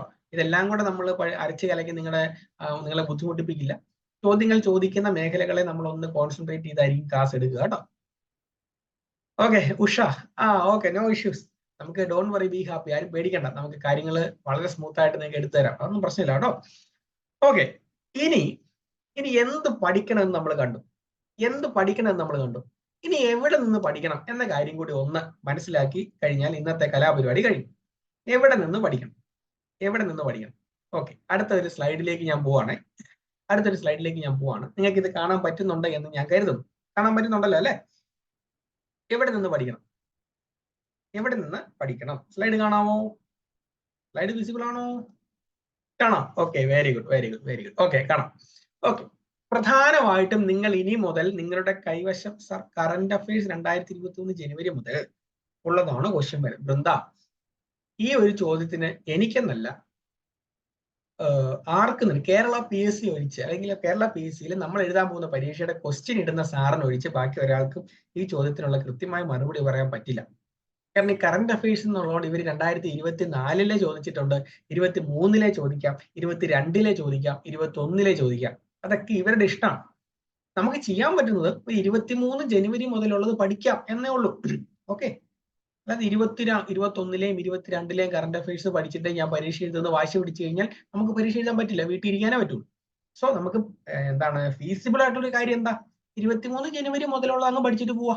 ഓക്കെ, അതിനപ്പുറത്ത് വന്നു കഴിഞ്ഞാൽ നമ്മുടെ വിധി എന്ന് ആശ്വസിക്കുക എന്നല്ലാതെ നമുക്ക് അതിനകത്തൊന്നും ചെയ്യാനില്ല. സോ 2023 ജനുവരി മുതലുള്ള നമ്മൾ പഠിക്കും കേട്ടോ, കവർ ചെയ്യും. ഓക്കെ, ഇനി എന്തൊക്കെയാണ് നമ്മുടെ സോഴ്സുകൾ? ഒന്നാമത്തെ സോഴ്സ് എന്ന് പറയുന്നത് SCERT പാഠപുസ്തകങ്ങളാണ്. SCERT പാഠപുസ്തകങ്ങൾ ഒരുപക്ഷെ നിങ്ങൾ കേട്ടിട്ടുണ്ടാവും, കണ്ടിട്ടുണ്ടാവും. ഒരുപക്ഷെ നിങ്ങൾ പഠിക്കുന്നതായിരിക്കും, അല്ലെങ്കിൽ നിങ്ങളുടെ അനിയന്മാരോ അനിയത്തിമാരോ പഠിക്കുന്നതായിരിക്കും, അല്ലെങ്കിൽ നിങ്ങളുടെ മകനോ മകളോ പഠിക്കുന്നതായിരിക്കും, അല്ലെങ്കിൽ നിങ്ങൾ പഠിപ്പിക്കുന്നതായിരിക്കും. എന്തോ ആയിക്കോട്ടെ, കേരള സർക്കാർ അച്ചടിച്ച് പുറത്തിറക്കുന്ന SCERT പാഠപുസ്തകങ്ങളാണ് നമ്മുടെ പ്രാഥമികമായിട്ടുള്ള റിസോഴ്സ്. കേരള സർക്കാർ അച്ചടിച്ച് പുറത്തിറക്കുന്ന SCERT പാഠപുസ്തകമാണ് നമ്മുടെ പ്രാഥമിക റിസോഴ്സ്. ഇതായിരിക്കണം നമ്മുടെ പ്രൈം റിസോഴ്സ്. ഇതിനപ്പുറത്ത് ഇത് പഠിച്ചിട്ട് പുറത്തേക്ക് പോകാവും. SCERT കംപ്ലീറ്റ് ചെയ്തിട്ട് പുറത്തേക്ക് പോവാം. ഇനി രണ്ടാമത്തെ റിസോഴ്സ് എന്ന് പറഞ്ഞാൽ മുൻവർഷ ചോദ്യ പേപ്പറുകളാണ്. എല്ലാ ദിവസവും നമ്മുടെ PSC ടോക്സിന്റെ ടെലിഗ്രാം ഗ്രൂപ്പ് വഴി മുൻവർഷ ചോദ്യങ്ങൾ തരുന്നുണ്ട്. ഇത് കൂടാതെ നിങ്ങൾക്കും ക്വസ്റ്റ്യൻ പേപ്പറിനൊന്നും ഒരു പഞ്ഞമില്ല. അപ്പോൾ കുറച്ച് ക്വസ്റ്റ്യൻ പേപ്പറുകളൊക്കെ ഡൗൺലോഡ് ചെയ്ത് വെച്ച് എല്ലാ ദിവസവും കുറച്ച് മുൻവർഷ ചോദ്യങ്ങൾ പരിശീലിക്കുന്നത് ഉത്തമം. ഓക്കെ, അത്യുത്തമം. ഇനി മൂന്നാമത്തെ റിസോഴ്സ് നമ്മുടെ കമ്മ്യൂണിറ്റി ലേണിംഗ് പ്രോഗ്രാമിന്റെ നോട്ടുകളാണ്. ക്ലാസ്സുകൾക്ക് ശേഷം കൃത്യമായി നോട്ടിന്റെ PDF ഷെയർ ചെയ്യും. നിങ്ങൾ അത് കൃത്യമായിട്ട് പഠിക്കുക, റിവൈസ് ചെയ്യുക. നാലാമത്തെ റിസോഴ്സ് നമ്മുടെ കറന്റ് അഫയേഴ്സ് മാസ്റ്റർ പഞ്ചാണ്. കറന്റ് അഫയേഴ്സ് മാസ്റ്റർ പഞ്ചാണ്. നിങ്ങൾക്ക് ഓരോ ക്ലാസ്സുകൾക്ക് ശേഷവും കൃത്യമായിട്ട് മാസ്റ്റർ പഞ്ചിന്റെ പാഠഭാഗങ്ങൾ നിങ്ങൾക്ക് നൽകും. അതുകൂടി ഒന്ന് കൃത്യമായിട്ട് പഠിച്ച് മനസ്സിലാക്കാൻ ശ്രമിക്കും. ഈ 4 റിസോഴ്സുകൾ വെച്ചാണ് നമ്മൾ LDC അല്ലെങ്കിൽ അടുത്ത PSC അടിക്കാൻ പോകുന്നത്. ഈ 4 റിസോഴ്സുകൾ നിങ്ങളുടെ കൈവശമായിട്ടുണ്ട് എങ്കിൽ, അത് കൃത്യമായിട്ട് നിങ്ങൾ വിനിയോഗിക്കുന്നുണ്ട് എന്നുണ്ടെങ്കിൽ അടുത്ത PSC പരീക്ഷ നമ്മൾ സേഫ് ആയിട്ട് ക്രാക്ക് ചെയ്യും. ഓക്കെ, ഇതാണ് റിസോഴ്സ്. ഇനി നമ്മൾ നേരെ പോകുന്നത് എന്തുകൊണ്ട് SCERT. ഓക്കെ, നമ്മൾ നേരെ പോകാൻ പോകുന്നത് എന്തുകൊണ്ട് SCERT. നമ്മുടെ കമ്മ്യൂണിറ്റി ലേണിംഗ് പ്രോഗ്രാമിന്റെ ഭാഗമായിട്ട് SCERT ക്രാക്കർ എന്ന് പറയുന്ന ഒരു പ്രോഗ്രാം നടക്കുന്നുണ്ട്. തിങ്കളാഴ്ച മുതൽ നിങ്ങളും SCERT ക്രാക്കറിന്റെ ഭാഗമായി മാറും. അത് ഇത്രേ ഉള്ളൂ. ഓരോ ദിവസവും പഠിക്കേണ്ട SCERT പാഠപുസ്തകങ്ങളെ ഷെഡ്യൂള് നിങ്ങളുടെ ഗ്രൂപ്പിൽ പ്രൊവൈഡ് ചെയ്യും. അതിനനുസരിച്ച് ഓരോ ദിവസവും വായിക്കേണ്ട പാഠഭാഗത്തിന്റെ PDF-ഉം നിങ്ങളുടെ ഗ്രൂപ്പിൽ ഷെയർ ചെയ്യും. നിങ്ങൾ ഓരോ ദിവസവും അത് വായിച്ചു മനസ്സിലാക്കി കുഞ്ഞു കുഞ്ഞു നോട്ടുകൾ ഉണ്ടാക്കി വെക്കുക. അതിനുശേഷം എല്ലാ ശനിയാഴ്ചയും ഇതുപോലെ രാവിലെ 4:30 നടക്കുന്ന മെന്റർഷിപ്പ് സെഷനിൽ ആ ആഴ്ച പഠിച്ച SCERT പാഠഭാഗങ്ങളുടെ ഒരു ചോദ്യോത്തര വേള കൂടി ഉണ്ടാവും. ഇതാണ് SCERT ക്രാക്കറിന്റെ ഒരു പ്രധാന ലക്ഷ്യം. സോ തിങ്കളാഴ്ച മുതൽ നിങ്ങളും SCERT ക്രാക്കറിന്റെ ഭാഗമാകാൻ റെഡി ആയിരുന്നോളുക. അതിനു മുമ്പ് എന്തുകൊണ്ട് SCERT പഠിക്കണം എന്ന കുറച്ച് കാര്യങ്ങൾ ഞാൻ നിങ്ങൾക്ക് പറഞ്ഞു തരാൻ പോവുകയാണ്. അതല്ലെങ്കിൽ കേരള PSC എവിടെ നിന്നാണ് ഈ ചോദ്യങ്ങളൊക്കെ കോപ്പി അടിക്കുന്നത് എന്നൊന്ന് നിങ്ങൾക്ക് മനസ്സിലാക്കി തരാൻ പോവാണ്. ഉദാഹരണത്തിന് ഇപ്പോ നമ്മുടെ LDC പരീക്ഷയുടെ കാലമായി. അപ്പോൾ PSC വിളിക്കുന്നു, ഒരു 5 അധ്യാപകരുടെ ഒരു പാനലിനെ സെലക്ട് ചെയ്തിട്ട് PSC പറയുന്നു, ഒരു കാര്യം ചെയ്തു, എനിക്ക് ഒരു 100 ചോദ്യങ്ങളുടെ ഒരു ചോദ്യ പേപ്പർ തയ്യാറാക്കി തരണം, എത്രയും പെട്ടെന്ന് എനിക്കത് വേണം എന്നുള്ള ഒരു ആവശ്യവുമായിട്ട് PSC ചെല്ലുവാണ്. അപ്പൊ ഈ 5 അധ്യാപകരും കൂടി ഇരുന്നിട്ട് ചോദ്യം തയ്യാറാക്കാൻ ശ്രമിക്കുമ്പോൾ ഇവര് കയ്യിൽ എടുത്തു വെക്കുന്ന റെഫറൻസ് ടെക്സ്റ്റ് എന്ന് പറയുന്നത് റാങ്ക് ഫയലുകളോ അല്ലെങ്കിൽ മുൻവർഷ റാങ്ക് ഫയലുകളോ അല്ലെങ്കിൽ മറ്റു പുസ്തകങ്ങളൊന്നും ആയിരിക്കില്ല.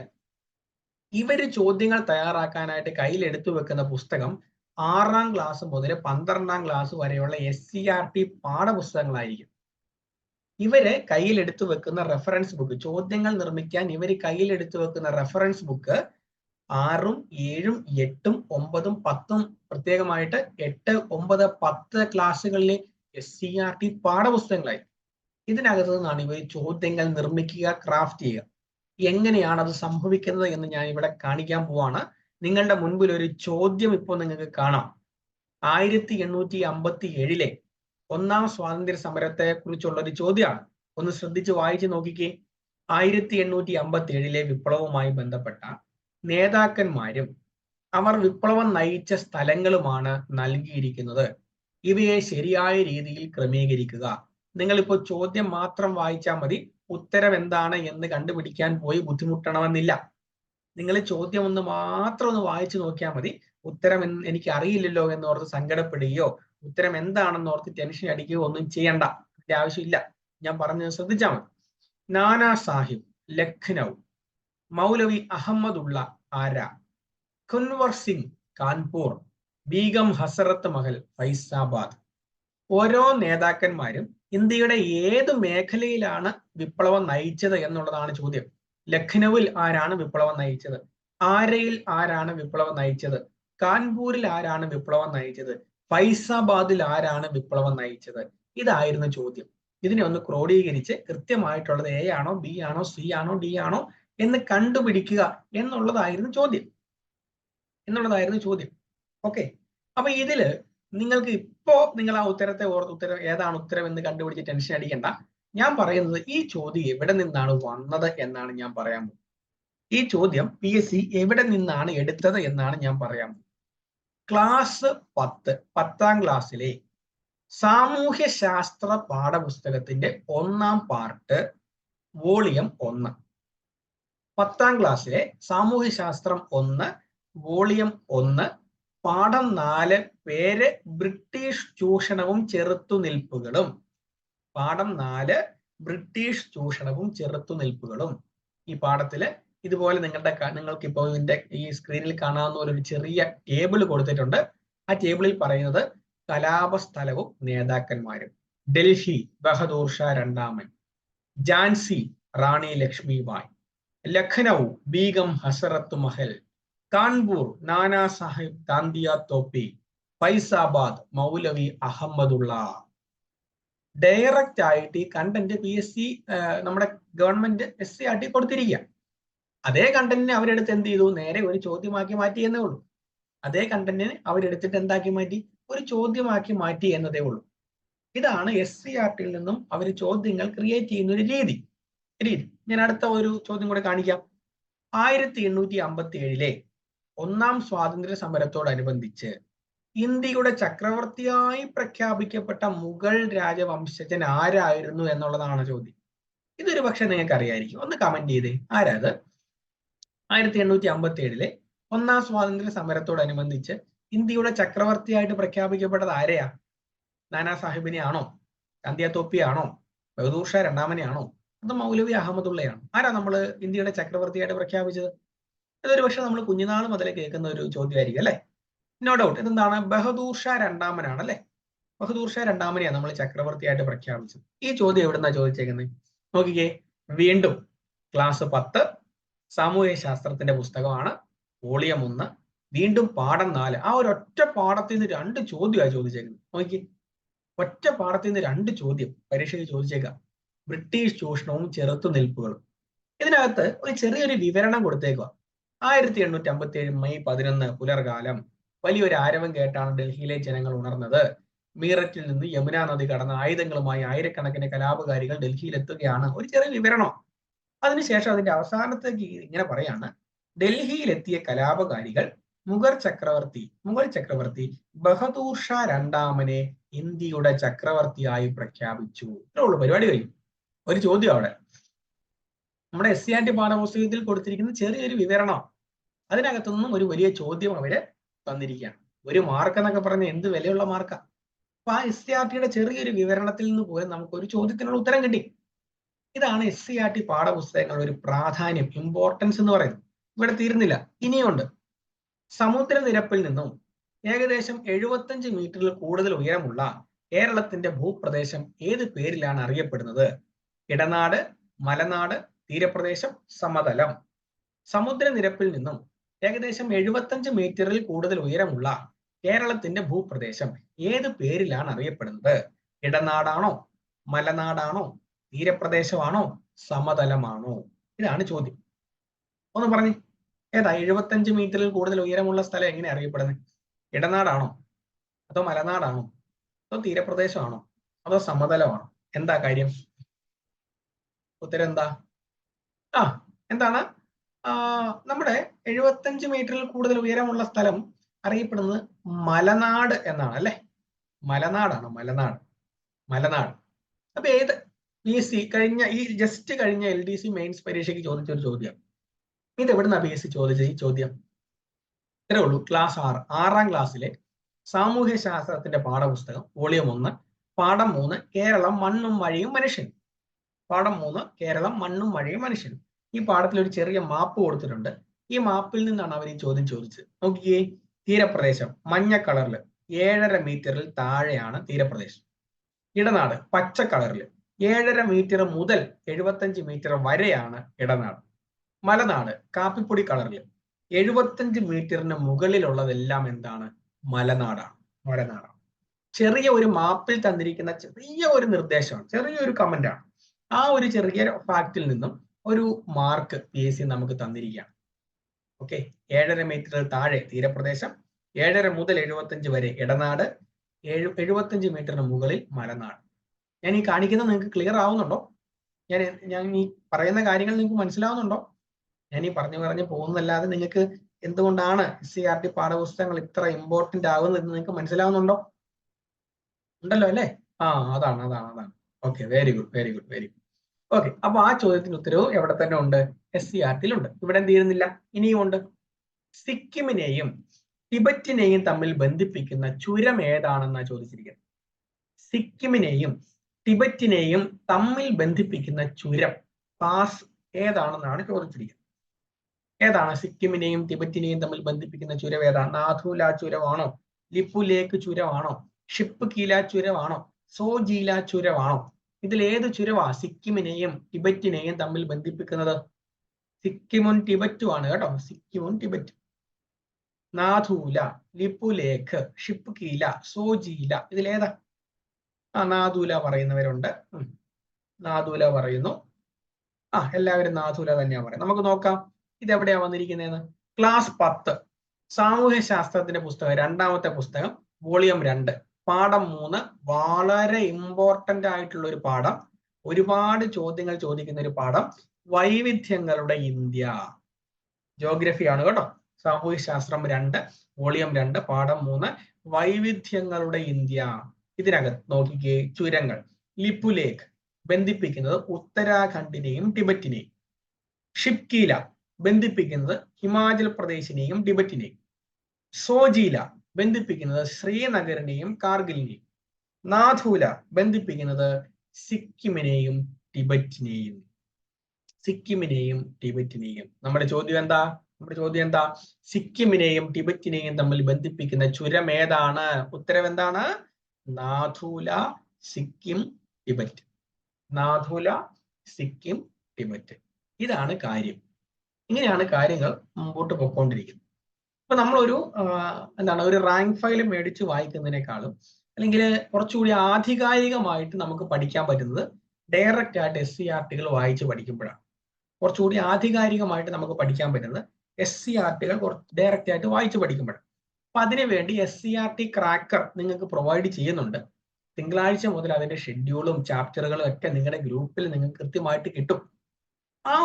ഒരു ദിവസം ഒറ്റ ചാപ്റ്ററെ വായിക്കാനുള്ളൂ. ഒരു ദിവസം ഒറ്റ പാഠഭാഗം വായിച്ചാൽ മതി. ആ പാഠഭാഗം കൃത്യമായിട്ട് വായിച്ച് നോട്ടുകൾ എഴുതി ശനിയാഴ്ചത്തെ ക്വിസിന് വേണ്ടി തയ്യാറാവുകയും നന്നായിട്ട് ചോദ്യോത്തരങ്ങൾ ചെയ്യുകയും ചെയ്താൽ വേറെ ഒരു കണ്ടന്റ് നോക്കാതെ തന്നെ നിങ്ങൾ LDC കയറി പോകും.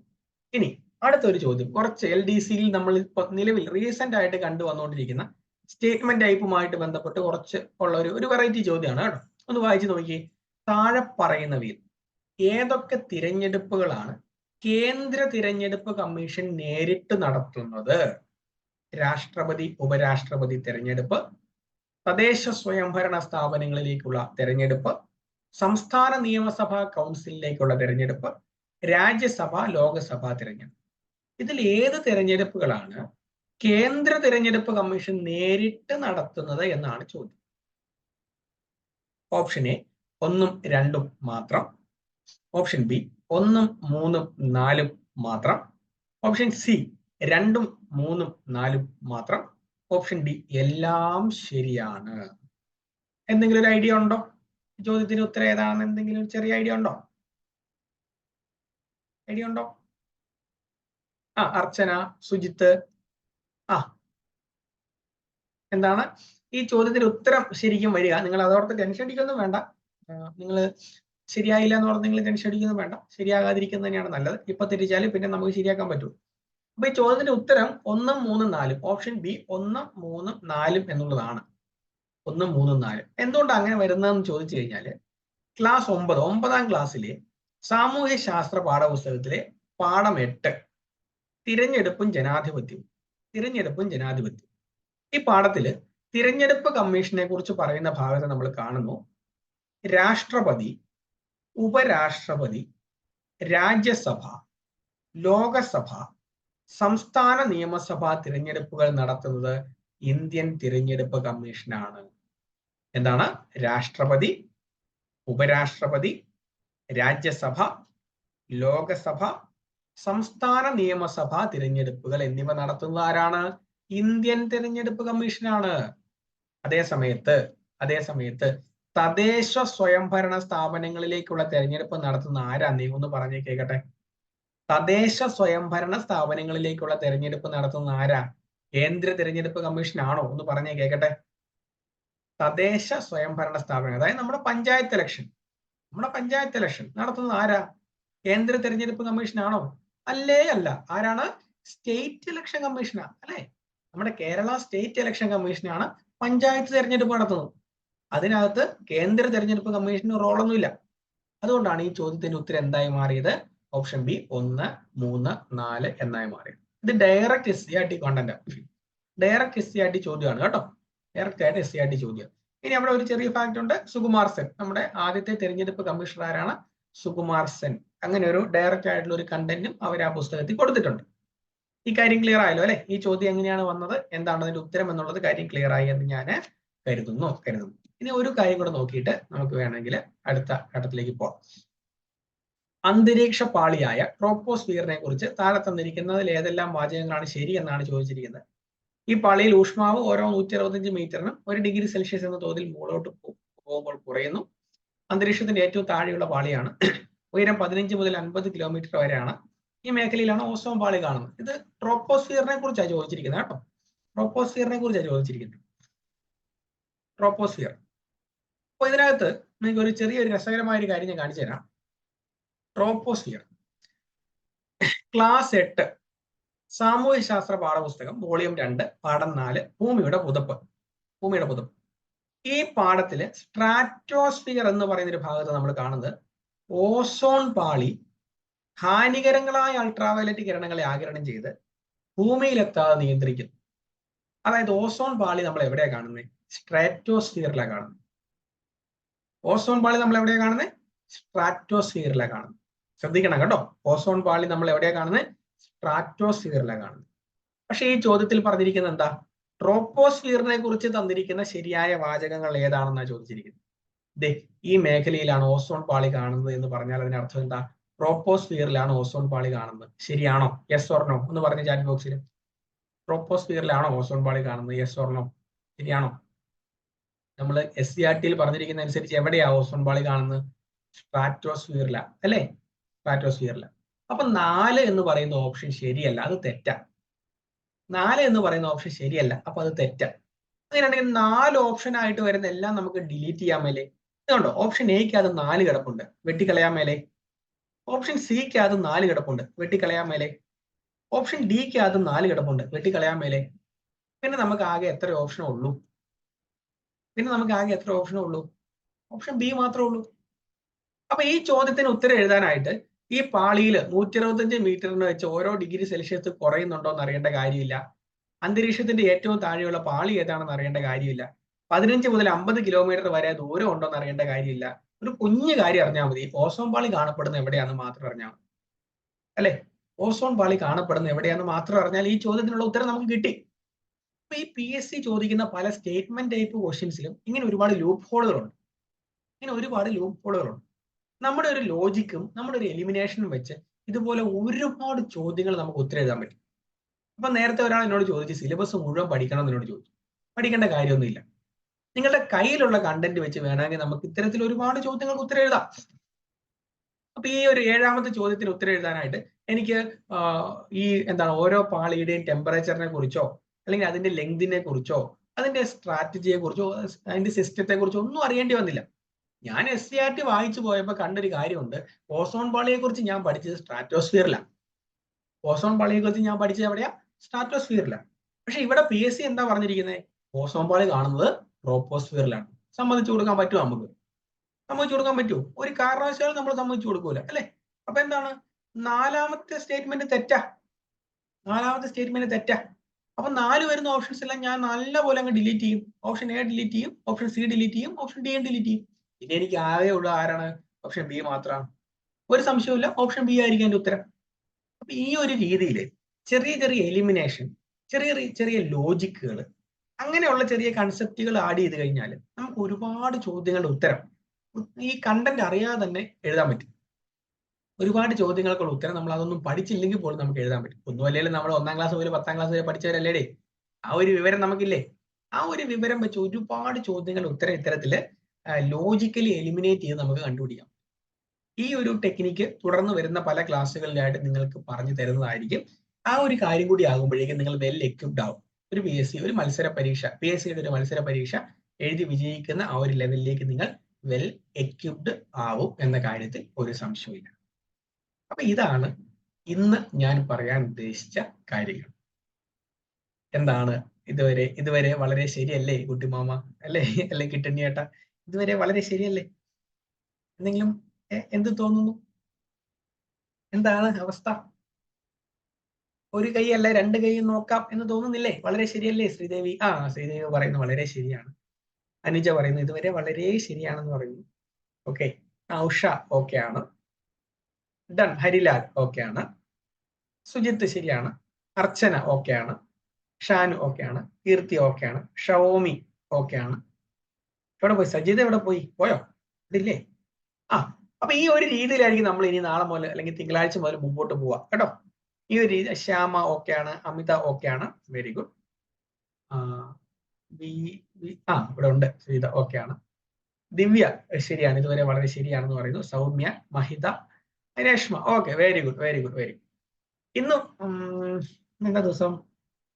ശനിയാഴ്ചയാണ്. ഇന്ന് വൈകുന്നേരം ഇന്ന് ക്ലാസ് ഇല്ല കേട്ടോ. വൈകുന്നേരം ക്ലാസ് ഇല്ല. തിങ്കളാഴ്ച മുതലാണ് നിങ്ങൾക്ക് റെഗുലർ ക്ലാസ് തുടങ്ങുന്നത്. ഓക്കെ. വൃന്ദ തൃപ്തിയായി, എനിക്ക് എല്ലാമായി തൃപ്തിയായി എന്ന് വൃന്ദ പറയുന്നു. Okay, very good. അപ്പൊ നമ്മള് ഇവിടെ വെച്ച് നമ്മുടെ സ്ക്രീൻ ഷെയറിംഗ് ഓഫ് ആക്കുകയാണ്. അപ്പൊ നമ്മള് ക്ലാസ് വൈൻഡപ്പ് ചെയ്യാനുള്ള കൃത്യം 6 മണിക്ക് നമ്മുടെ ക്ലാസ്സുകൾ നമ്മൾ വൈൻഡപ്പ് ചെയ്യും. അതാണ് നമ്മുടെ ഒരു ശീലം. കാരണം 6 കഴിഞ്ഞാൽ പിന്നെ എല്ലാവരും റഷ് ആവും. പിള്ളേരെ സ്കൂളിൽ പോകേണ്ട ആൾക്കാരൊക്കെ ഉണ്ടെങ്കിൽ അവർക്ക് തിരക്കാവും. അങ്ങനെ കുറച്ച് ക്ലാസ് ഉണ്ട്. ഇന്നലെ ക്ലാസ് ഉണ്ടായിരുന്നല്ലോ നിവേദ്യ? ഇന്നലെ ഉണ്ടായിരുന്നു കേട്ടോ. ഇന്നലെ നമ്മൾ ജസ്റ്റ് തുടങ്ങിയത് ഒരു ഓറിയന്റേഷൻ ആയിരുന്നു. അപ്പം എന്തെങ്കിലും സംശയങ്ങളോ കാര്യങ്ങളോ ഉണ്ടെങ്കിൽ ഒന്ന് ചാറ്റ് ബോക്സിൽ ടൈപ്പ് ചെയ്തിട്ടാൽ ഞാൻ അതിന്റെ ക്ലാരിഫിക്കേഷൻ തരുന്നതായിരിക്കും. അങ്ങനെ അല്ല എന്നുണ്ടെങ്കിൽ നമ്മൾ ഇന്ന് ഇവിടെ പിരിയുന്നു. ഇതുവരെ കേട്ടിരുന്ന എല്ലാവർക്കും പ്രത്യേകമായി നന്ദി അറിയിക്കുന്നു. നിങ്ങൾക്ക് ഏകദേശം ഒരു ഐഡിയ എന്താണ് ഇനി സംഭവിക്കാൻ പോകുന്നത് എന്നതിനെ കുറിച്ച് നിങ്ങൾക്ക് ഒരു ധാരണ കിട്ടിയിട്ടുണ്ടാകും എന്ന് ഞാൻ കരുതുന്നു. നോട്ട്സ് പ്രിന്റബിൾ ആണ്. നമ്മൾ ക്ലാസ്സിൽ എടുക്കുന്ന നോട്ടുകളുടെ PDF, അതേ കണ്ടന്റിന്റെ ഒരു PDF ആയിരിക്കും നമ്മൾ ഗ്രൂപ്പിൽ ഷെയർ ചെയ്യുക. നിങ്ങൾക്ക് അത് പ്രിന്റ് എടുത്ത് വേണമെങ്കിൽ യൂസ് ചെയ്യാം, അല്ലെങ്കിൽ ഡിജിറ്റലായിട്ട് വേണമെങ്കിലും അത് ഉപയോഗിക്കാം കേട്ടോ. അതാണ് അങ്ങനത്തെ ഒരു കാര്യം. ഓക്കെ. അപ്പം SCERT നോട്ട്സ്, SCERTയുടെ കണ്ടന്റ് ആണ് നമ്മൾ തരുന്നത് കേട്ടോ. അതായത് ആ PDF ആണ് നമ്മൾ തരുന്നത്. ഓരോ പാഠപുസ്തകങ്ങളുടെയും ഓരോ ചാപ്റ്ററും നമ്മൾ ഷെയർ ചെയ്യുക. അത് വായിച്ചിട്ട് അതിനകത്തുനിന്ന് കണ്ടന്റ് ക്രിയേറ്റ് ചെയ്യേണ്ടത് നിങ്ങളാണ്. ആ കണ്ടന്റുകൾ, നിങ്ങൾ ക്രിയേറ്റ് ചെയ്ത കണ്ടന്റ് എത്രത്തോളം എഫക്റ്റീവ് ആണെന്ന് നിങ്ങൾക്ക് മനസ്സിലാവുന്നത് ആ ശനിയാഴ്ച, അതിന്റെ തൊട്ടടുത്ത ശനിയാഴ്ച വരുന്ന ക്വസ്റ്റ്യൻസ് ചെയ്യുമ്പോഴാണ്. അപ്പൊ നിങ്ങൾക്ക് തന്നെ മനസ്സിലാവും ഞാൻ ഇനി എവിടേക്കാണ് ശ്രദ്ധിക്കേണ്ടത്, എങ്ങനെയൊക്കെയാണ് എന്റെ നോട്ട് മേക്കിംഗ് ഞാൻ ഇംപ്രൂവ് ചെയ്യേണ്ടത് എന്നൊക്കെ നിങ്ങൾക്ക് തന്നെ ഒരു ധാരണ കിട്ടും. സോ നിങ്ങൾ വളരെ കൂളായിട്ട് ആ പ്രോസസ്സ് കണ്ടിന്യൂ ചെയ്യുക. നിങ്ങൾക്ക് അതിന്റെ ഒരു ഫലം നിങ്ങൾക്ക് കിട്ടുക തന്നെ ചെയ്യും. ഈ SCERTയുടെ കൂടെ തന്നെ നമ്മുടെ CLP ക്ലാസ്സുകൾ കൂടി ആകുമ്പോൾ കണ്ടന്റിന്റെ കാര്യത്തിൽ നമുക്ക് ഒരു പഞ്ഞവുമില്ലാത്ത ഒരു ലെവലിലേക്ക് നമ്മൾ വരും. സോ ഒരു ടെൻഷനും ഇല്ലാതെ നല്ല അടിപൊളിയായിട്ട് പോയി പരീക്ഷകൾ എഴുതാനും നമുക്ക് പറ്റും എന്നുള്ളത് വിശ്വസിക്കുക. ഈ ഒരു പ്രോസസ്സിൽ ബിലീവ് ചെയ്യുക കേട്ടോ. നിങ്ങൾ ആയിരിക്കുന്ന ഒരു പ്രോസസ്സിൽ നിങ്ങൾ വിശ്വസിക്കുക. ആ വിശ്വാസം നിങ്ങളെ രക്ഷിക്കും. എന്ന കാര്യത്തിൽ ഒരു സംശയമില്ല. ഓക്കെ. സോ നമ്മൾ ഇന്ന് ഇവിടെ ടാറ്റ പറയുന്നു. അടുത്ത തിങ്കളാഴ്ച നമ്മൾ വീണ്ടും കാണും.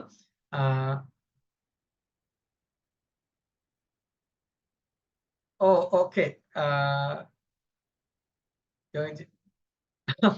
സജിത, അത് തന്നെ. Okay, very good. നമുക്ക് പൊളിക്കാം. No tension. Okay Sreedevi. Okay. Class കഴിഞ്ഞാൽ അപ്പൊ തന്നെ PDF നമ്മൾ സെൻഡ് ചെയ്യും കേട്ടോ. സ്ട്രാറ്റജി സെഷൻസിന്റെ PDF. ഇനിയിപ്പോ ഇതിനകത്ത് പ്രത്യേകിച്ച് കണ്ടന്റും കാര്യങ്ങളും അല്ലല്ലോ, ഞാൻ അതിന്റെ സ്ട്രാറ്റജി ആണല്ലോ കാണിച്ചത്. സബ്ജക്ട് എടുത്ത് തുടങ്ങും. തിങ്കളാഴ്ച മുതൽ നമ്മൾ സബ്ജക്ട് എടുത്ത് തുടങ്ങുമ്പോൾ ഓരോ ക്ലാസ്സും കഴിയുമ്പോൾ ഉടൻ തന്നെ നിങ്ങളുടെ ടെലിഗ്രാം ഗ്രൂപ്പിലേക്ക് ആ നോട്ട് ഷെയർ ചെയ്യപ്പെടുന്നതായിരിക്കും കേട്ടോ. ഓക്കെ. അപ്പോൾ നമുക്ക് തിങ്കളാഴ്ച കാണാം. നമ്മൾ ടാറ്റ പറയുന്നു. അടുത്ത ക്ലാസ്സിൽ കാണുന്നവരേക്കും എല്ലാവർക്കും ഒരു നല്ല ദിവസം ആയിക്കോട്ടെ. Wish you A good day. നല്ലൊരു അടിപൊളി ദിവസം ആയിക്കോട്ടെ കേട്ടോ. ഇന്നലത്തെക്കാലം ഒരു സൂപ്പർ ദിവസം ഇന്ന് കിട്ടട്ടെ. എല്ലാ ക്ലാസ്സും റെക്കോർഡർ ക്ലാസ് തരാം കേട്ടോ. റെക്കോർഡർ ക്ലാസ് തരാം എങ്കിലും നിങ്ങൾ പരമാവധി ലൈവായിട്ട് അറ്റൻഡ് ചെയ്യാൻ നോക്കുക കേട്ടോ. പരമാവധി നിങ്ങൾ ലൈവായിട്ട് അറ്റൻഡ് ചെയ്ത് നിങ്ങൾ ചാറ്റ് ബോക്സിൽ അതും ഇതുമൊക്കെ പറഞ്ഞ് ഒന്ന് എൻഗേജ് ആയിട്ട് പോകുന്നതാണ് എനിക്കും ഇഷ്ടം. അതുപോലെ അതാണ് രാവിലെ ക്ലാസ് കൂടാനും കാര്യങ്ങൾ പഠിക്കാനൊക്കെ നല്ലത്. സോ റെക്കോർഡിങ്ങിന് വേണ്ടി വെയിറ്റ് ചെയ്യാതെ പരമാവധി ലൈവായിട്ട് തന്നെ എല്ലാവരും അറ്റൻഡ് ചെയ്യാനായിട്ട് നോക്കുക കേട്ടോ. Okay, that's all. അപ്പോൾ അടുത്ത ക്ലാസ്സിൽ കാണുന്നതായിരിക്കും. Good bye. Thank U.